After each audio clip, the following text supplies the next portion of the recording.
என்றும் என்று மாறாதே இயேசுவின் நாமத்தில் மீண்டும் இந்த 5ஆம் மாதம் மே மாதம் 1ஆம் தேதியிலே உங்களோடு கூட தேவனுடைய செய்தியை பகிர்ந்து கொள்கிறதிலே நான் மிகவும் மகிழ்ச்சி அடைகிறேன். அருமையான கர்த்தருடைய பிள்ளைகளே, கடந்த மாதம் முழுவதும் கர்த்தர் நம்மோடு இருந்தார், நம்மை நடத்தினார், நம்மை தாங்கினார், நம்மை சுமந்தார், தப்புவித்தார். இந்த மாதம் கூட அதே போல நம்முடைய ஆண்டவர் நம்மோடு கூட இருந்து நம்மை நடத்த அவர் வல்லவராய் இருக்கிறார். இந்த நாளில கூட உங்களோடு கூட பகிர்ந்து கொள்ள போகிற வேத வசனம் ஏசியாவின் தீர்க்கதரிசன புத்தகம் 41ஆம் அதிகாரம் 10ஆம் வசனம் 13ஆம் வசனம். The book of Isaiah chapter 41 verse 10 and 13. உங்களுக்காக நான் வாசிக்கிறேன்.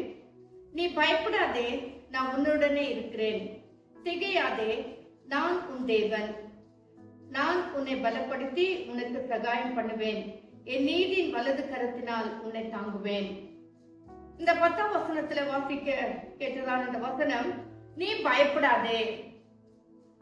இந்த புதிய மாதத்தில் பிரவேசிக்க போகிறதான அருமையான கர்த்தருடைய பிள்ளைகளே, கர்த்தர் நம்மோடு சொல்லுகிற காரியம் என்னவென்று சொன்னால், நீ பயப்படாதே.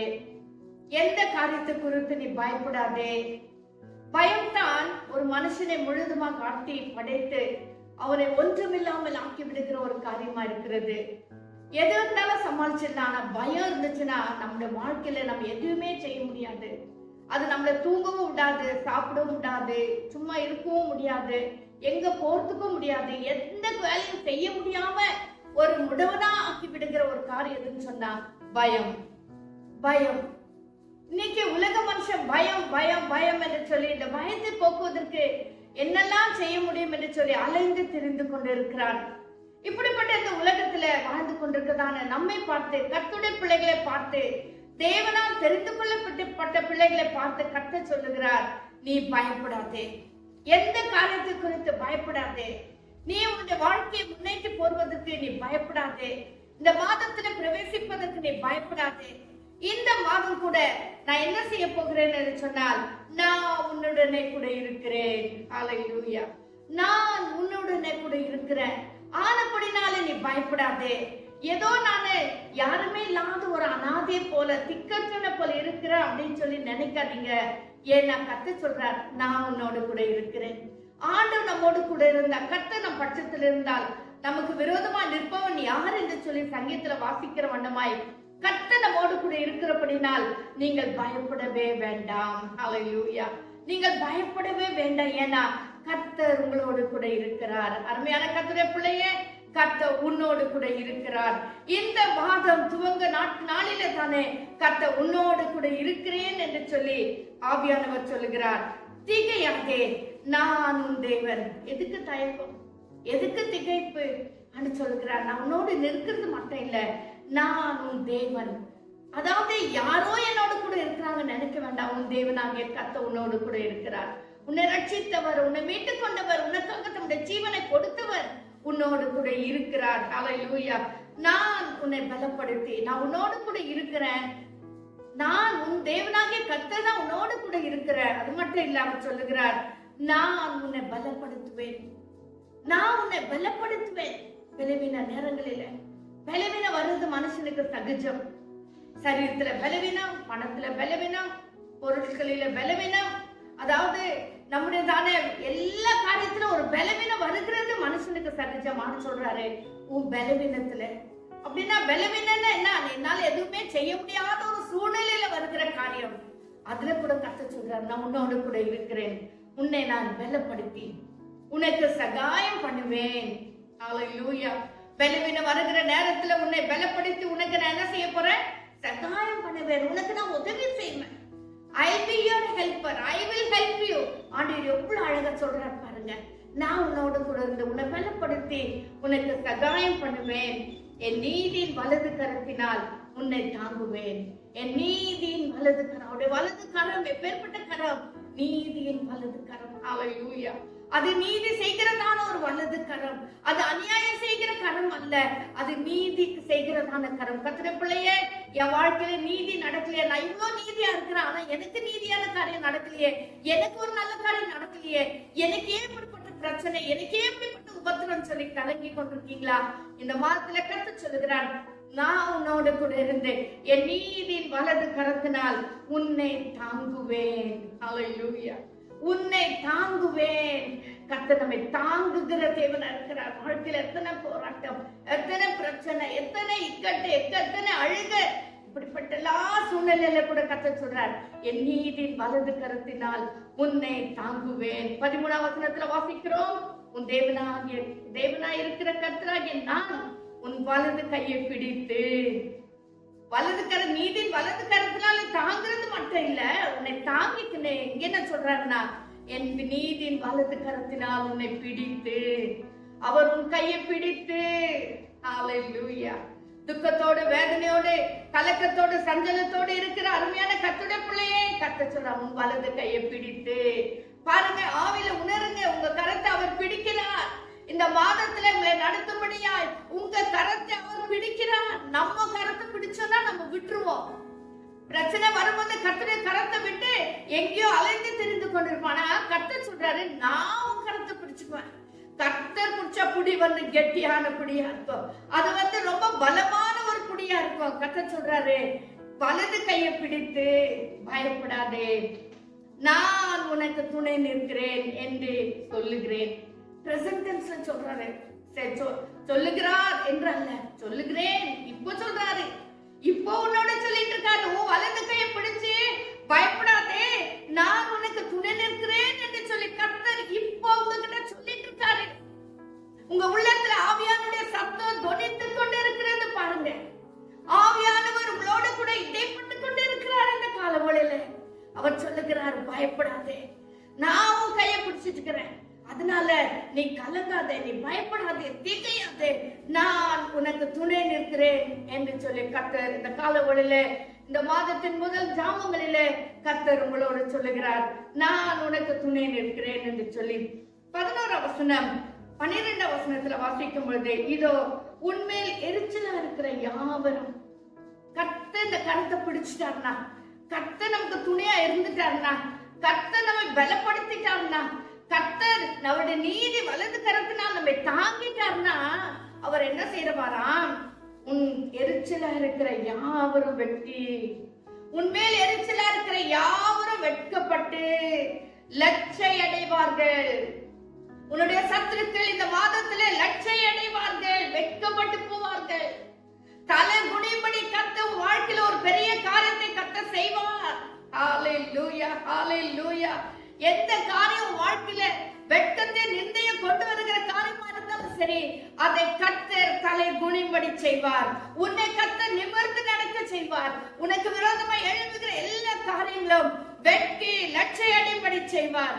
உன்னோட வழக்காடுகிறவர்கள் நாசமாகி, உன்னோடு வழக்காடுகிறவர்கள் நாசமாகி ஒன்றும் இல்லாமற் போவார்கள். என்ன ஒரு அருமையான வாக்குத்தத்தம். கர்த்தருடைய பிள்ளையே, இந்த மாதத்துல நீ தைரியமா வெற்றியா, கர்த்தர் என் கரத்தை பிடிச்சிட்டு இருக்காரு, நான் கர்த்தரோடு நடக்கிறேங்கிற ஒரு பெரிய தைரியத்தோடு கூட நீ முன்போட்டு செல்வாய் என்று சொன்னால், ஓ உனக்கு விரோதமாய் எழுப்புகிற சத்துருக்களை கர்த்தர் முறியடிப்பார். உனக்கு விரோதமாய் எழுப்புகிறவர்கள் நாசமாகி ஒன்றுமில்லாமல் போவார்கள். சத்துருவான் உனக்கு விரோதமான் எழுப்பிட்டு கிரியை பண்ணிட்டு இருக்கானா, அவன் ஒன்றுமில்லாம போயிடுவான், அவன் ஒன்றுமில்லாமல் போயிடுவான். ஆல்ரெடி ஆண்டவர் அவருடைய தலையை நசுங்கிட்டாரு. எங்க? சிலுவையில. சிலுவையில கர்த்தர் பிசாசின் தலையை நசுங்கினார். அவர் ஒன்றுமில்லாமல் போய்விட்டார். ஆனா இன்றைக்கு அவர் என்ன செய்கிறார் என்று சொன்னா, கர்ஜிக்கிற சிங்கத்தை போல, கர்ஜிக்கிற சிங்கத்தை போல, அவன் சிங்கம் கிடையாது, சிங்கத்தை போல எவனை விழுங்கலாம் என்று வகை தேடி சுற்றி திரிந்து கொண்டிருக்கிறார். இந்த காரியத்துக்கு கர்த்தர் சொல்றாரு, உனக்கு விரோதமா இருக்கிறவர்கள், உன்னோட வழக்காடுகிறவர்கள் நாசமாகி ஒன்றுமில்லாமற் போவார்கள். உன்னோட போராடினவர்களை தேடியும் காணாதிருப்பாய். ஓ ஸ்தோத்திரம், ஹல்லேலூயா.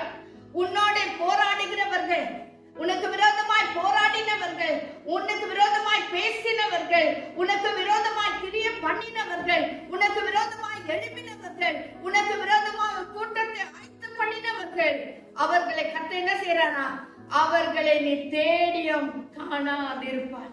இனி நீ காண மாட்டாய். இனி நீ அந்த பிரச்சனையை பார்க்க மாட்டாய். இனி அப்படிப்பட்ட நபர்களை நீ காண மாட்டாய். ஏன்னா கர்த்தர் நாசமாக்கி போட்டு விடுகிறார்.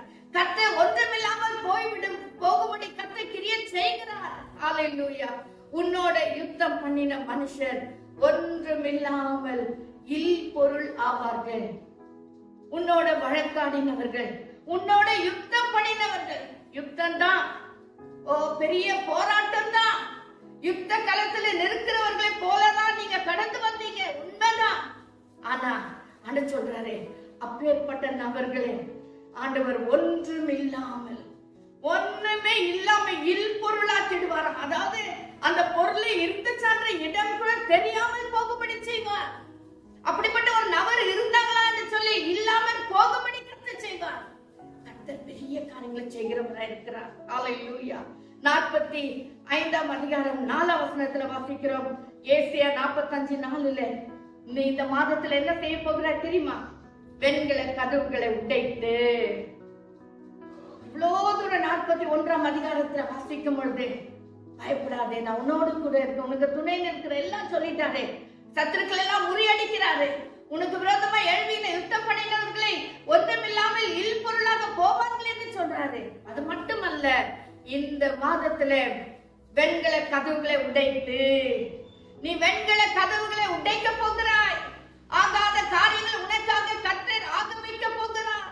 வெண்கல உடைக்க முடியல, இரும்பு தாழ்வாள்கள் திறக்க முடியல, இப்படிப்பட்டதான ஒரு பிரச்சனையில இருக்கிற அருமையான கர்த்தரின் பிள்ளையே, உனக்காக கர்த்தர் இரும்பு தாழ்பாள்களை நீ உடைக்க போகிறாய். வெண்கல கதவுகளை உடைத்து, இரும்பு தாழ்பாடுகளை முறித்து, அந்தகாரத்தில் இருக்கிற பொக்கிஷங்களையும். ஆமென். உனக்காக ஒரு பொக்கிஷம் காத்து கொண்டிருக்கிறது. உனக்காக ஒரு பொக்கிஷம் காத்து கொண்டிருக்கிறது. இந்த மாதத்துல கர்த்தர் அந்த பொக்கிஷத்தை கர்த்தர் உனக்காக கொடுப்பார். அது எங்க இருக்கு தெரியுமா? அதாவது அந்தகாரத்துல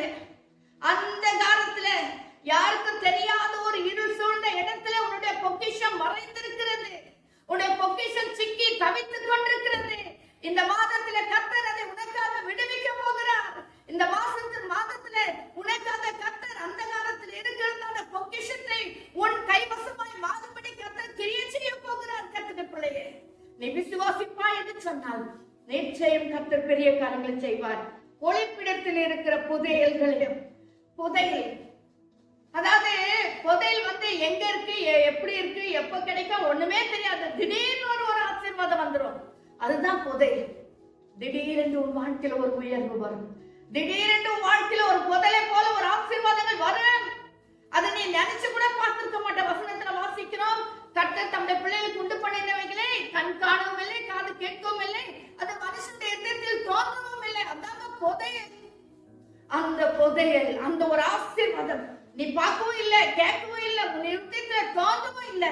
அப்பேற்பட்ட ஒரு ஆசீர்வாதத்தை கர்த்தர் உனக்காக இந்த மாதத்துல வைத்திருக்கிறார். நான் என் தாசனாகிய யாக்கோபின் நிமித்தமும், நான் தெரிந்து கொண்ட இஸ்ரவேலின் நிமித்தமும் நான் உன்னை பெயர் சொல்லி அழைத்தேன். நீ என்னை அறியாதிருந்தும் உனக்கு நாமம் தரிப்பித்தேன். நம்மளுக்கு ஆண்டவர் சொல்றாரு, மீண்டும் சொல்றாரு, யார் தெரியுமா? யாக்கோபின் புத்திரன். யாக்கோபே எத்தனை ஏமாற்றுகிறவன். அந்த சந்ததியில இருந்து வந்தவங்க தான் நம்மளும் எத்தனையோ வாட்டி கர்த்தரை ஏமாற்றி இருக்கிறோம்.